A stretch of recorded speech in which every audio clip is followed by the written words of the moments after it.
off to a nice and dry start to what will be a drier Thursday. I'll take you through that, and we're going to talk about the tropics. It's all coming up. An inmate connected to a 4-year-old Putnam County case will soon head to trial. Why jurors won't come from Central Georgia. Plus, school districts putting safety measures in place as they deal with COVID-19. The precautions Houston County schools recently added.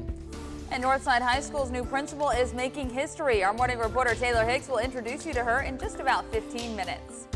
Good morning. Happy Thursday, everyone. Kind of a cool, kind of an eerie look over downtown Macon. A little different. It is 6:30 on this August 26th. I'm Caitlin Heck. And I'm Wanya Reese. I mean, an absolutely beautiful look, but like you were saying, it kind of looked a little spooky on one side, kind of cool on the other, but I could tell you, walking out the door, it's definitely more comfortable this morning. Yes, much better than yesterday, Courtney. That's right. Yeah, we are a little bit cooler this morning. Always nice in these summer months to be a degree or two cooler. Like Wanya said, it's kind of a half and half. You have the sunrise peeking out over here, and then you have the thick cloud cover and still some of that lingering fog over the river on this side. A really cool shot this morning. 72 right now in the city of Macon. A little bit of an improvement temperature-wise this morning. However, the fog definitely dense still to start the day in some spots. Peach County, also parts of southern Dodge County and up in Jasper County with some visibility less than a quarter mile. So be sure that you are driving extra carefully if you're heading out the door in the counties I just mentioned. And also less than a mile visibility in a good handful of spots, especially along 75 in Houston and Bibb counties this morning. So just pack your patience this morning and drive extra carefully, as you more than likely in a lot of spots this morning are going to run out to some sort of fog. 72 in Macon and in Warner Robins, upper 60s in Eastman. They're at 68, 70 in Dublin, much better than the mid 70s in some spots yesterday morning. We're going to be mainly dry today, so we'll take you through that and the rest of the forecast for the week. Also going to talk about the tropics. It's all in a few minutes. All right, thank you, Courtney. Right now, the Bibb County Sheriff's Office is looking for the man here on your screen in connection to an armed robbery. The Sheriff's Office says it happened at the SP Food Mart on Montpelier Avenue in Macon just before 9 last night. They say a man with a gun walked into the store and demanded money from the clerk. He got the cash and ran. No one got hurt. Someone last saw him wearing a gray hoodie, black jeans, and a black shirt covering his face. If you have any information, you can call Macon Regional Crime Stoppers. The number's there at the bottom of your screen. It's 1-877-68-CRIME. Again, 1-877-68-CRIME. One of the inmates accused in connection to the shooting deaths of 2 Georgia prison guards could soon face trial. The attack happened over 4 years ago. Donnie Rowe and Ricky DuBose are accused of killing Curtis Ballou and Christopher Monica aboard a prison bus in Putnam County in June of 2017. After a manhunt across the southeast, officers caught the 2 in Tennessee. Rowe's case goes to court next week. To ensure a fair trial, the judge agreed to pick jurors in Grady County in deep South Georgia. The courthouse in Cairo and is about 200 miles south of Eatonton. That could take 2 days or more. Then the trial itself would begin in Putnam. DuBose's trial date is set for May of 2022. Both men face a possible death penalty. In less than 2 months, another case from 2017 is also scheduled for trial. It involves 3 former Washington County deputies. They're accused in a deadly tasing over 4 years ago. Former deputies Henry Lee Copeland, Michael Howell, and Rhett Scott face murder charges in connection to the death of Yuri Martin. Yesterday, lawyers on both sides met in Washington County Superior Court to prepare for the trial. The judge, defense, and prosecution discussed motions, including the defense's request for more time to make closing arguments. Lawyers estimate it may take 2 days to pick a jury, 7 days for testimony, and then another 3 days to wrap everything up. Judge H. Gibb Flanders told lawyers they'll call in more than 200 potential jurors for the case. The trial is scheduled to start October 8th. Well, 3 men accused in the Ahmaud Arbery case face 2 trials in a year. A Board of Health wants changes on the University of Georgia campus, and mask mandates affect over half of the state's public school students. Let's take a look at 3 headlines from across the state that we're following. 3 Georgia men are accused in connection to the death of Ahmaud Arbery also face hate crime charges. That trial is now scheduled for early 2022. A U.S. District Court judge issued an order for jury selection in the case to start on February the 7th. The 3 are already scheduled to stand trial in October on murder charges in a Georgia state court. A grand jury indicted father and son Gregory and Travis McMichael along with William Roddy Bryan on federal charges in April. Attorneys for all 3 men say they committed no crimes. The Athens-Clarke County Board of Health wants UGA to put some COVID-19 safety measures back in place. It comes after the school announced it won't require a mask or proof of vaccinations for the upcoming football season. The Board of Health is asking that the college reinstate mandatory face coverings on campus and lobby the Board of Health to allow it, require COVID-19 vaccines, reactivate the Preventative Measures Advisory Board, and add more incentives and more opportunities to walk up and get vaccinated. UGA has a couple dates this week and next where they're offering walk-up vaccine appointments. Starting next week, any student who gets the shot can enter a drawing to win $1,000 in cash. Well, one COVID-19 safety precaution now covers about 55% of Georgia's 1.7 million public school students. That's according to a review by the Associated Press. The AP reports that mask requirements affect nearly a third of Georgia's traditional school districts. They say it shows at least 56 of the Peach State's 180 traditional school districts with the requirement.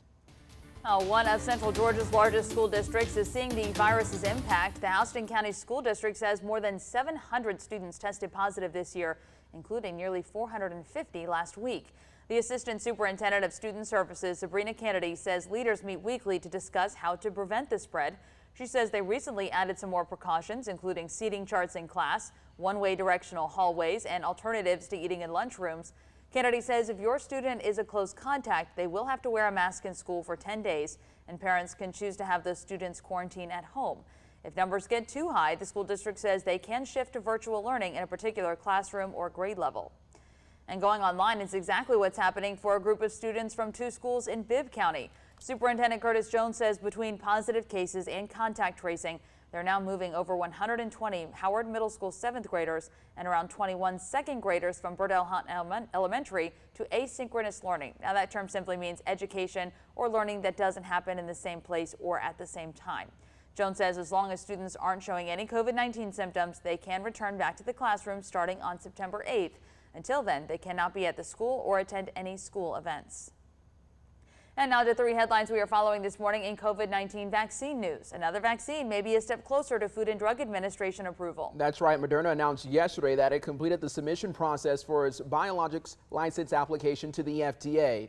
The specific license covers people 18 and older. The company started the submission process back in June. Now, it's unclear how long the FDA will take to give a decision. Earlier this week, the agency gave full approval to the Pfizer vaccine for people 16 and up.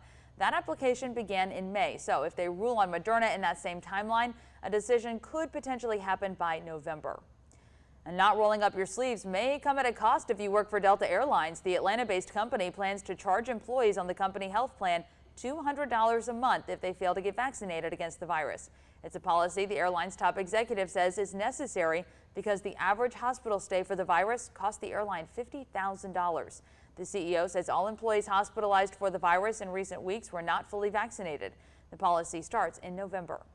One company is trying to make getting a shot a whole lot sweeter. Krispy Kreme is doubling its incentive to get vaccinated from August 30th to September 5th. So that's next week. The company is giving 2, you heard me right, 2 free glazed donuts to anyone with at least 1 dose of a vaccine. The company originally started its free donut campaign in March of 2021. That deal offers customers just 1 free donut, but it is good for the rest of the year.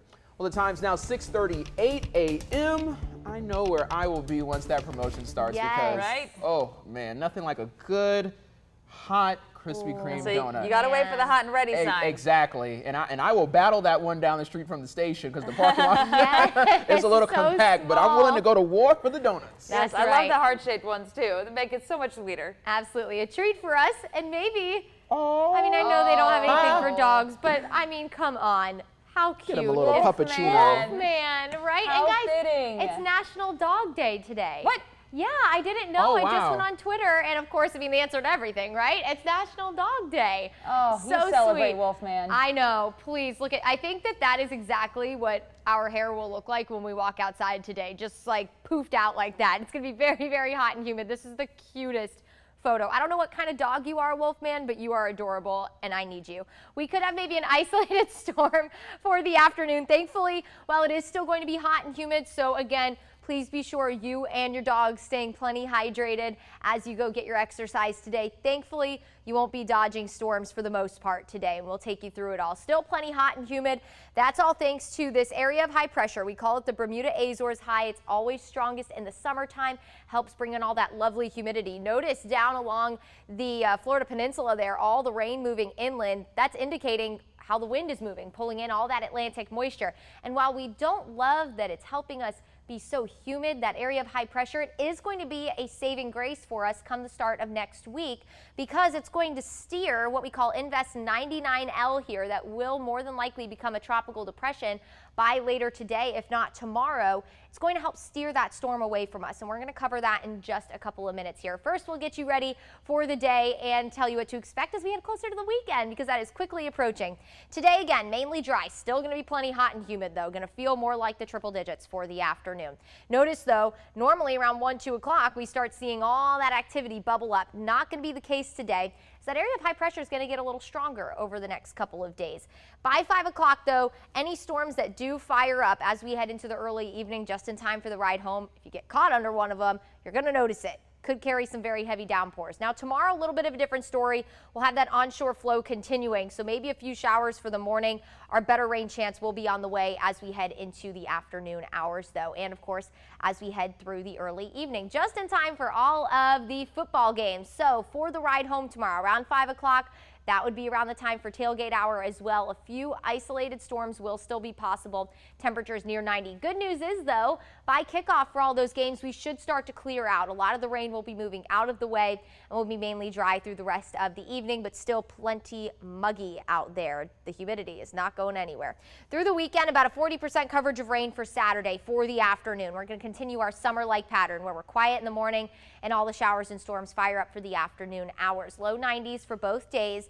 We do look to be drier on Sunday, maybe an isolated storm or two, but Saturday looks to be the rainier day. Not going to be a washout either day, though, so that's good news if you have any weekend plans brewing already. Speaking of, we have something brewing in the tropics. Here is Invest 99L, again expected to become a tropical depression by tonight or tomorrow. That's when we'll get that track for this storm.